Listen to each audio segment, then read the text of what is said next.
Xin chào cô bác, anh chị và các bạn. Hôm nay mình chia sẻ món trứng ngâm nước tương. Món trứng ngâm nước tương này thì ăn rất là ngon luôn, mà dễ làm nữa. Trứng mình luộc lên nó có cái lòng đào gì. Cô bác, anh chị và các bạn thấy thích thì cùng làm nha. Hôm nay mình mua cái loại trứng này là trứng gà thả rông nè. Đây nó ghi là trứng gà thả rông. Loại trứng này cái lòng đỏ của nó đậm lắm. Trứng này ăn rất ngon luôn. Một hộp gì là 6 trứng. Một hộp gì là 6 trứng nè. Ở đây mình bắt một nồi nước sôi. Nước nó sôi rồi thì cô bác anh chị mình cho khoảng chừng 2 muỗng canh giấm vô.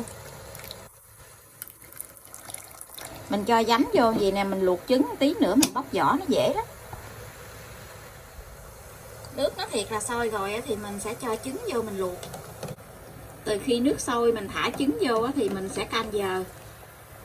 Bây giờ thì mình sẽ bắt đầu canh giờ. Mình canh cái trứng này là 7 phút.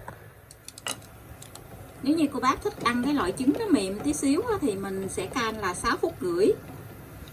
Tại ở nhà con mình nó không có thích ăn cái trứng nó lòng đào mà nó mềm quá á, cho nên nó là mình canh 7 phút. Khi mà cho trứng vô rồi thì cô bác lấy chiếc đũa mình khuấy cho nó tròn tròn gì nè, để khi mà trứng mình luộc xong rồi cái lòng đỏ nó nằm ở chính giữa. Cái lòng đỏ nó nặng cho nên khi mà mình luộc mà mình không có đảo gì nè, tí xíu nữa cái lòng đỏ nó nằm chịch bên.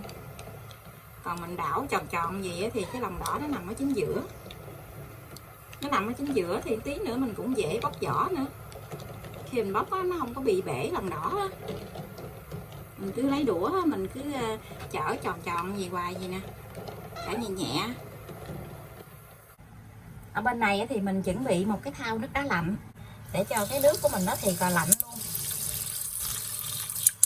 Tí xíu nữa thì mình lấy trứng mình ngâm qua bên nước như vậy nè, lòng đỏ nó không có bị chín.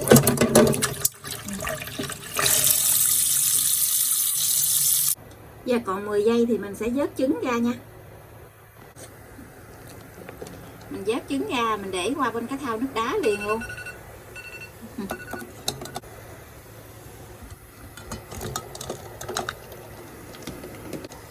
Mình để ra bên thau nước đá gì nè, để cho cái trứng của mình nó không có bị cái lòng đỏ nó chín nữa. Mình ngâm trong cái thau nước đá vậy luôn nha.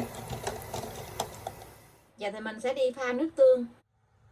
Định lượng của nước tương ngâm thì mình chuẩn bị ở đây là 250 ml nước sôi. Nước mình đun cho nó sôi mình pha vào trong nước tương vậy. Và 100 ml nước tương. Ở nhà của bác anh chị mình ăn nước tương nào thì mình làm nước tương đó. Hôm nay thì mình dùng nước tương của Nhật. 50g đường. Đường hôm nay thì mình sử dụng bằng đường cát vàng.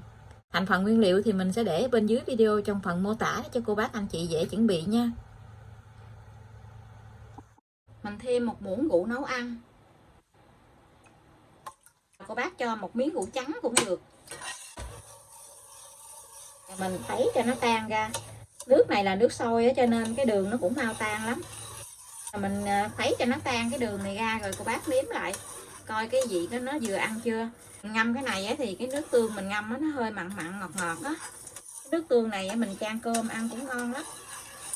Đây mình có 3 cọng hành và 3 cọng hẹ, vài trái ớt, vài tép tỏi và nửa củ hành tây. Nếu như nhà cô bác anh chị mình có ớt sừng trâu thì mình sắc ớt sừng trâu mình để vô. Mình có thêm mè trắng rang, mình mua cái loại mè người ta rang sẵn vậy. 3 cọng hẹ với 3 cọng hành thì mình sắc nhỏ ra.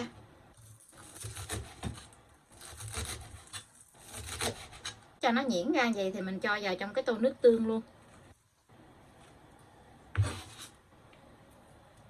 Nửa củ hành tây này mình cũng sắc nhuyễn ra luôn.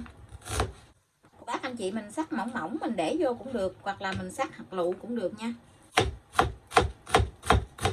Rồi mình cũng cho vô trong cái tô nước tương luôn. Tỏi này thì cô bác anh chị mình sắc mỏng mỏng sắc mỏng mỏng mình cho vô. Ớt này thì mình để nguyên trái luôn. Khi nào mình ăn thì mình lấy trái nguyên trái ra mình ăn. Sợ mình bầm ra thì con mình nó ăn không được á. Bầm ra nó cay lắm.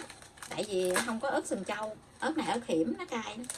Mè rang này mình mua sẵn ở siêu thị nè. Bây giờ thì mình sẽ cho vô khoảng chừng 2 muỗng canh đó. Để nhiều nhiều cái mè này nó thơm lắm. Nhưng mình để thì khoảng chừng 2 muỗng canh thôi.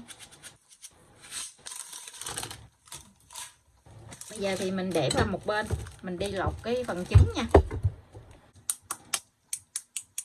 Mình để miếng giấm vô trong cái trứng luộc á. Cái trứng luộc mình lột vỏ nó dễ.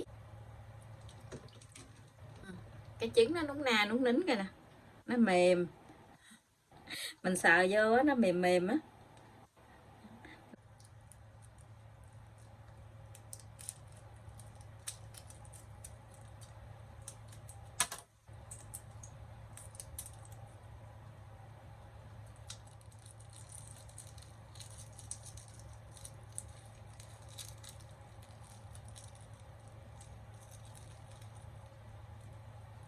Trứng mình đã lột xong hết rồi. Bây giờ thì mình sẽ cho vào trong cái tô nước sốt luôn nha. Cái trứng nó rất là mềm luôn, ở bên trong nó núng na núng nín luôn á. Mình cầm mà mình sợ nó bị bể á. Mình tưởng đâu là nó nhiều nước tương nhưng mà nó cũng vừa đủ luôn nè. Mình đậy nắp lại, mình cứ để ngoài phòng bếp thôi. Tại vì lúc này thời tiết nó mát nè, nó hơi lạnh lạnh nữa, cho nên cái trứng mình để ở ngoài không sao. Thời tiết nóng thì cô bác anh chị mình để trong ngăn mát tủ lạnh nha.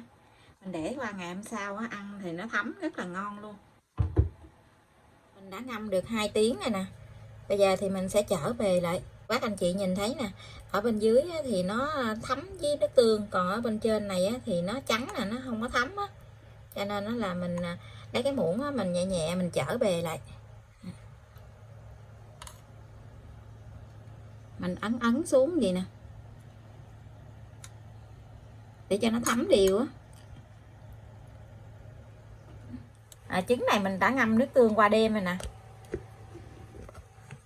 Wow, nó rất là thơm luôn á. Cái trứng nó ngấm nước tương rồi nè, cái màu nâu đẹp quá chừng luôn ha. Cái nước tương của mình ngâm á, nó trong vắt luôn. Lấy trứng này ra thì mình phải bới một dĩa cơm gì mới được. Mình làm trứng này ăn cơm được nhiều lắm luôn á. Có hộp kim chi nè. Kim chi này hồi từng rồi mình làm có gốc tư cái bắp cải thảo à. Mỗi lần mình làm ít ít vậy đó, mình ăn hết thì mình mới làm nữa. Mình sẽ để đường link làm kim chi ở dưới phần mô tả của video này để cho cô bác anh chị thấy thích thì mình làm thử nha. Cách làm kim chi này cũng ngon lắm. Mình hãy lấy một ít kim chi mình cho ra dĩa cơm nè.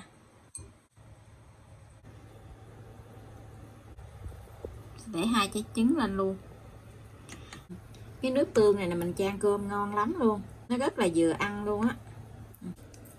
Mình lấy cái kéo mình cắt ra làm 2 coi cái trứng này cái lòng đào nó như thế nào nha.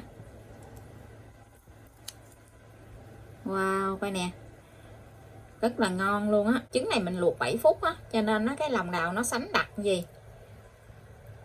Cô bác thích ăn á, nó mềm nữa thì mình làm 6 phút rưỡi thôi. Coi nè, lòng đào nó núng na núng nín luôn nè. Wow, ngon quá. Cái lòng đỏ gì là rất vừa ăn luôn, nó chảy ra vậy. Ngon quá chừng. Cô bác anh chị mình làm 7 phút đi, làm 7 phút ăn nó ngon hơn á. Còn làm 6 phút rưỡi thì mình thấy nó lỏng quá. Bây giờ thì mình xin chào tạm biệt. Hẹn cô bác anh chị và các bạn lại video tiếp theo. Cảm ơn cô bác anh chị và các bạn đã xem video của mình. Xin chào và hẹn gặp lại video kỳ tới.